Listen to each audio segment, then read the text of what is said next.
Bonsoir à tous, ravi de vous retrouver sur Monaco Info pour votre rendez-vous quotidien sur l'actualité en principauté. Au sommaire de votre JT aujourd'hui, comment les jeunes entrepreneurs de Monaco traversent-ils cette crise durement impactée dans leur activité? Ils ont pu trouver conseil auprès de la Jeune Chambre économique, la JCE, qui a décidé d'annuler la majeure partie de ces événements jusqu'à la fin de l'année. Nous serons avec sa présidente pour en parler, Marion Solaire. C'était il y a un an, Pauline Ducruet dévoilait les premières créations de sa marque de prêt-à-porter, Alter. Aujourd'hui, la jeune styliste présente ses pièces à Monaco, des vêtements unisex et upcyclés, sa passion pour la mode, ses inspirations, sa boutique éphémère. La fille de la princesse Stéphanie nous dira tout dans ce journal. Nous nous rendrons également à l'atelier des ballets de Monte-Carlo pour la reprise des répétitions. Mais avant cela, le point sur l'info avec Fabien Bonilla. Bonsoir Fabien. Bonsoir Émilie, bonsoir à tous. L'appel du 18 juin date du discours historique prononcé par le général de Gaulle il y a tout juste 80 ans. Ce message du général est tout simplement le texte fondateur de la résistance française contre l'Allemagne nazie. Eh bien, à l'occasion de cette date anniversaire, la Fédération des groupements français de Monaco a convié à suivre en direct sur la page Facebook de la Maison de France la commémoration. Cette commémoration a eu lieu à huis clos ce jeudi à 11h30 à la Maison de France en présence des représentants des institutions monégasques. Vous voyez sur ces images les différentes prises de parole ainsi que le dépôt de gerbes, la minute de silence suivie de l'hymne français. Le Conseil de l'Europe mène actuellement une enquête auprès des parents d'élèves. Oui, une enquête multilingue sur l'éducation à la citoyenneté numérique. L'enquête est menée dans toute l'Europe et vise à connaître la perception et le niveau de sensibilisation des parents à cette citoyenneté numérique, à savoir de quelle information ils auraient besoin et par quels moyens. Certaines questions ont pour but de comprendre, par exemple, comment les parents ont fait face à la situation engendrée par la crise du Covid-19. La durée du questionnaire est d'environ 5 à 10 minutes. Il est anonyme. L'enquête sera clôturée le 29 juin. On le sait Fabien, le tourisme sera une des clés de la reprise économique cet été à Monaco. La direction du tourisme et des congrès lance une campagne de communication à travers un clip. L'objectif étant de montrer que la destination Monaco fait toujours rêver. Le gouvernement et l'ensemble des professionnels mettent en œuvre toutes les mesures possibles pour proposer des séjours sans danger pour la santé. Cette campagne sera diffusée sur un grand nombre de canaux dans un premier temps à proximité et au fur et à mesure de l'évolution de la situation dans le monde entier grâce au relais des 10 bureaux de promotion du tourisme de Monaco ainsi que sur l'ensemble des plateformes digitales et des réseaux sociaux. Merci Fabien. Et la reprise économique est grandement attendue par les entrepreneurs monégasques qui ont durement été impactés mais soutenus par le gouvernement princier dans cette crise. Pendant cette période, la Jeune Chambre économique de Monaco a travaillé activement pour garder le contact avec ses membres. Nous sommes avec la présidente de la JCE. Bonsoir Marion Solaire. Bonsoir. Comment la JCE a traversé cette crise et continue de la traverser ? La JCE a eu deux périodes pendant cette crise, donc une période vraiment d'action et de réaction où elle a mis en place un certain nombre d'événements en ligne et un certain nombre de formations, notamment pour accompagner nos entrepreneurs de la principauté pendant cette crise. Nous nous concentrons désormais, donc dans ce deuxième temps, sur la stratégie de la Jeune Chambre, de cette fin d'année donc et des années à venir. Alors justement, quelles sont les orientations que vous allez prendre maintenant ? Maintenant, le premier enjeu et le premier intérêt est déjà de nous réunir en interne, d'associer vraiment l'ensemble de nos membres à cette refonte. C'est ça qui va être primordial. Et ensuite, nous allons nous focaliser sur nos différents pôles d'action qui sont aujourd'hui l'entrepreneuriat, le networking et la formation, mais également repenser notre dimension internationale pour proposer quelque chose de nouveau et d'innovant l'année prochaine. Toutes les manifestations que la JCE a organisées, elles sont suspendues ? Sur le reste de l'année, tout à fait, puisque les conditions sanitaires, je pense notamment au Startup Weekend, ne nous permettent pas d'organiser ces événements dans des conditions qui, pour nous, seraient idéales à la fois pour nos participants, pour nos mentors, nos jurys, mais aussi pour le public. Il n'y a que le concours de création d'entreprise et les formations qui sont maintenues pour l'instant en ligne pour la partie formation jusqu'à la fin de l'année. Pourquoi avoir décidé de maintenir le concours de création d'entreprise? Tous les dossiers des personnes qui voudraient s'inscrire et candidater peuvent être déposés en ligne sur notre plateforme via notre site internet jusqu'au 31 août 2020. Donc c'est toujours en cours et on a déjà des inscriptions et j'encourage tous ceux qui ont des envies, des créations ou des créations embryonnaires à y participer.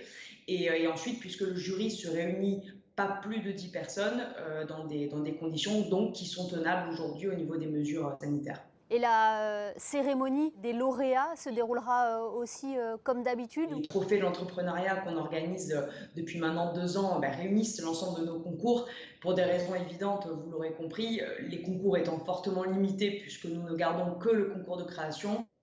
Les trophées dans l'entrepreneuriat n'auront pas lieu cette année en tant que tels. En revanche, bien sûr, on se laisse la possibilité de tout de même féliciter, saluer et fêter les lauréats du concours de création d'entreprise en fin d'année. Mais pour l'instant, je ne peux pas vous dire sur quel format, mais en tout cas, les trophées tels que vous les connaissez depuis maintenant 2 ans n'auront pas lieu de manière certaine. Est-ce que justement vous êtes en contact avec vos membres? Est-ce que vous avez eu un retour de leur part? Est-ce qu'ils ont été durement impactés par cette crise? Oui, tout à fait. On a eu beaucoup d'échanges pendant cette crise, puisque je pense que c'était une période où il a été plus que jamais primordial de resserrer les rangs et de faire preuve de solidarité. Les membres de la Jeune Chambre économique représentent un petit peu l'écosystème monégasque également. Donc nos membres ont bien sûr été touchés, comme tous les entrepreneurs de la principauté à différents niveaux, bien sûr. Certains d'entre eux ont pensé mettre la clé sous la porte? Certains y ont pensé, oui. Tout à fait. Les conditions de reprise sont là et on continue à travailler pour que ça se passe de la meilleure manière possible. Mais bien sûr que pour certains, ça a été une éventualité. Et comment les soutenir justement? Le chantier qu'on a notamment lancé pour cette fin d'année, ce sont des groupes de think tank, en fait, des groupes de réflexion de fond qui vont notamment donner lieu à une étude sur l'impact du Covid en principauté et notamment sur les commerçants. Soutenir, accompagner, communiquer, voilà les 3 maîtres mots de la JCE actuellement. Exactement. Merci beaucoup Marion Soler d'avoir été avec nous. Merci beaucoup, avec plaisir. Ils attendaient ce moment avec impatience. Les danseurs et danseuses de la compagnie des ballets de Monte-Carlo ont repris les cours. L'effectif est au complet pour le plus grand bonheur du directeur chorégraphe Jean-Christophe Maillot. L'heure est déjà aux répétitions à l'atelier des ballets, Alexandra Pani. Oui, vous l'entendez peut-être, je me trouve à l'atelier des ballets de Monte-Carlo. On est enfin de retour. C'est la première compagnie européenne d'ailleurs à avoir repris officiellement les répétitions. Jean-Christophe Maillot, ça fait plaisir d'être de retour ici. Mais moi aussi, vous m'avez manqué. Vous voilà enfin de retour. Comment ça se passe pour les danseurs? J'imagine que c'est compliqué pour eux, après plus de 2 mois d'arrêt, de reprendre comme ça les répétitions. Le corps a dû un petit peu souffrir? Ah oui, ça fait même pratiquement 3 mois. Et on a essayé d'entretenir tout ça un petit peu via la fameuse plateforme Zoom que tout le monde connaît maintenant. Mais ça n'a rien à voir avec la vraie reprise. Donc là, depuis 15 jours, on a fait progressivement avec des cours de pilates d'abord, puis des cours assez courts d'1 heure. Petit à petit, on a commencé le travail des pointes. Et puis là, maintenant, on a repris vraiment des cours complets d'1 heure et demie. Et on a recommencé les répétitions, ça c'est vraiment surtout l'événement. Mais c'est important quand même pour la compagnie de reprendre, vous avez une 20aine d'annulations, c'est un gros coup? Non, mais c'était fondamental. Enfin, je crois il faut savoir qu'en France, à mon avis, il y a au moins 30% de compagnies qui vont disparaître. Nous avons la chance d'avoir une structure extrêmement stable avec un gouvernement qui nous soutient, comme vous le savez, merveilleusement bien. Mais certaines compagnies, les tournées, c'est carrément leurs recettes sont des fois de l'ordre de 70%. C'est-à-dire que quand on supprime les spectacles, ils s'écroulent. Ce qui est très important, c'est que pour toutes les autres compagnies, j'ai tous mes amis qui m'appellent d'Allemagne, des États-Unis, etc., qui me disent « Ah, vous avez repris, on va pouvoir s'appuyer sur votre reprise pour pouvoir imposer aussi, nous, le fait qu'on reprenne. » Grosse déception de cette année, la fête de la danse, la deuxième fête de la danse qui a dû être annulée. On espère fortement le reporter l'année prochaine au mois de juillet. Je me battrai alors très très durement pour que l'année prochaine au mois de juillet, nous puissions tous danser ensemble. Rendez-vous pris Jean-Christophe, avec plaisir. Rendez-vous donc en juillet 2021 et avant cela, pour le public monégasque, en octobre au Grimaldi Forum. Monaco en octobre, l'Espagne en juillet, le Japon en novembre. La compagnie des ballets de Monte-Carlo repart en tournée et c'est une bonne nouvelle. Merci Alexandra. Comme l'expliquait hier Pierre Frolat sur notre antenne, la reprise du sport est très encadrée. Pour certaines disciplines, les certificats médicaux ont désormais une durée de validité de 3 mois. Nous avons voulu en savoir plus. Écoutez le docteur Richard Manas du Centre médico-sportif. Il faut effectivement, après cette période de confinement, suivre certaines recommandations, notamment une reprise progressive des activités. Certaines fédés recommandent un certificat médical de reprise sportive après le confinement. Ce certificat médical est destiné à s'assurer qu'il n'y a pas de contre-indication à la pratique sportive. La recommandation du moment, c'est effectivement d'insister sur l'appareil cardio-respiratoire. Certaines disciplines sont plus à risque que d'autres et demandent peut-être un peu plus d'examens ou d'examens un peu plus poussés en fait, pour pouvoir autoriser la reprise. Un conseil, n'hésitez pas à contacter votre fédération sportive pour en savoir plus sur les modalités de reprise. On connaît sa passion pour le cirque, elle est d'ailleurs la présidente du festival New Generation. Mais aujourd'hui, Pauline Ducruet est en train de se faire un nom dans la mode. La jeune styliste a lancé il y a 2 ans sa propre marque de prêt-à-porter, Alter, une marque et des créations qu'elle a souhaité présenter à Monaco en ouvrant sa première boutique éphémère au tunnel Riva. Bonsoir Pauline Ducruet. Bonsoir. C'est la première fois que vous allez présenter votre marque officiellement en principauté ? Oui, c'est la première fois que je présente en fait une boutique éphémère en fait depuis l'ouverture de Alter. Et pourquoi ça vous tenait à cœur ? C'était quelque chose que je voulais faire en fait avant le confinement, donc voilà, de présenter ma première collection à la vente en fait à Monaco parce que voilà, je viens d'ici, c'était important de le présenter aussi aux Monégasques. Il y avait déjà eu un rendez-vous manqué, vous deviez présenter une de vos collections lors de la Monte Carlo Fashion Week, je crois. Oui, c'est ça. En fait, je devais faire un partenariat avec la Monte Carlo Fashion Week pour présenter Alter. Et donc voilà. Donc du coup là, on est ravis de revenir en principauté avec Alter. Alors justement, présentez-nous Alter pour ceux qui ne connaissent pas votre marque. Alors Alter, c'est une marque unisexe éco-responsable que j'ai créée il y a 1 an. En fait, il y a tout juste 1 an, je présentais ma première collection à Paris pendant la Fashion Week. Et voilà, depuis ces 2 collections, là c'est la première que je présente, c'est la collection d'été 2020. Unisexe, c'est pour aller justement avec l'évolution de la situation actuelle ? Oui, je pense que c'est 2 valeurs sociales qui sont importantes pour moi et donc du coup c'était important de les transmettre à ma marque. Éco-responsable, c'est parce qu'on va trouver des vêtements de seconde main dans votre collection ? Alors c'est pas tout à fait de la seconde main puisqu'en fait on les prend et on les altère justement. Donc c'est voilà, comme cette veste en jean qui est faite à partir de jeans vintage qu'on a patchworké on va dire. Parlez-nous des matières justement, Pauline. Vous parlez de jeans, il y a beaucoup de soie, de matières fluides aussi quand on regarde votre collection. Oui, il y a beaucoup donc des 100% soie, des 100% coton, beaucoup de jeans et du cuir également. Et en fait, le cuir et le denim sont 2 matières upcyclées, donc de récupération comme on dit. Donc il n'y a aucune production de jeans et de cuir qui sont des matières qui demandent beaucoup d'eau et beaucoup de matières chimiques en fait à produire. D'où vous est venue cette passion pour la mode, Pauline? On le sait, votre mère, la princesse Stéphanie, avait lancé sa collection de maillots de bain il y a quelques années. J'ai toujours grandi dans ce côté un petit peu créatif, artistique et depuis toute jeune, j'ai voulu avoir ma marque et voilà, maintenant c'est un petit peu l'aboutissement de ce rêve d'enfant, on va dire. De quoi vous vous inspirez quand vous créez vos pièces, Pauline? J'ai en fait ce contraste entre les très jolies choses, un petit peu. Je dis toujours que je suis un petit peu inspirée comme de Monaco que des grandes villes. Donc le côté très luxueux et très fluide, très lumineux de la soie et qui contraste aussi beaucoup avec le cuir et le denim. Donc je m'inspire beaucoup du côté underground, on va dire, de New York et des grandes villes et le côté beaucoup plus luxueux et lumineux de la French Riviera. Hasard ou coïncidence, il y a 1 an, jour pour jour, vous présentiez votre première collection à Paris en présence de votre famille. On l'a vu lors de l'inauguration de la place du Casino. Votre famille portait aussi des pièces de votre création. Oui, c'est les fans numéro 1.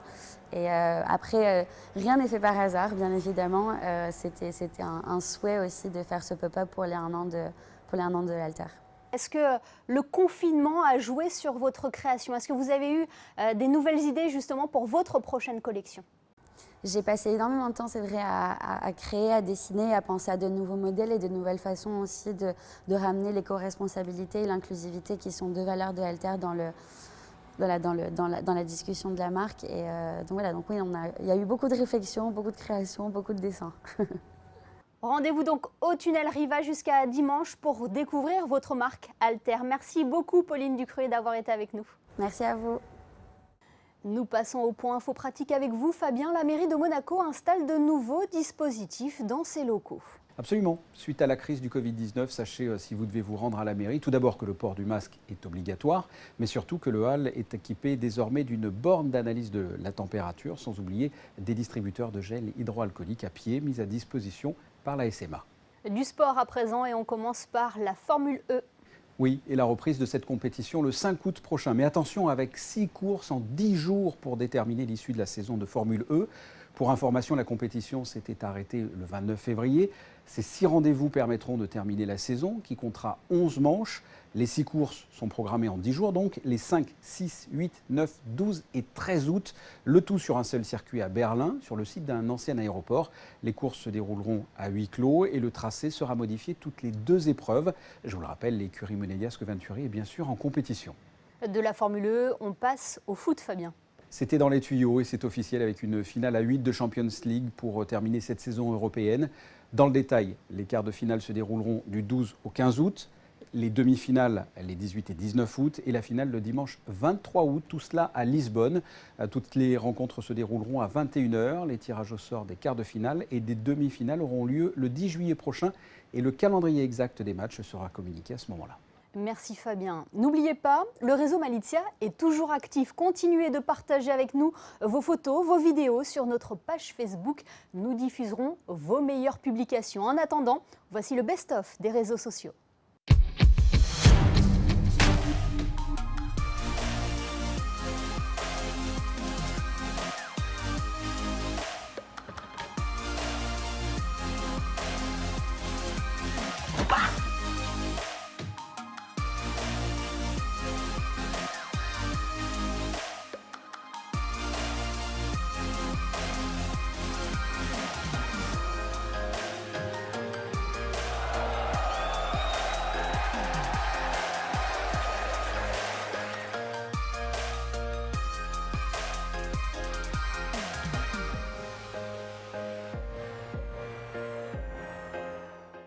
C'est mesquin ça, monsieur. Avant de nous quitter, un mot sur les prévisions météo. Quel temps fera-t-il vendredi, Fabien ?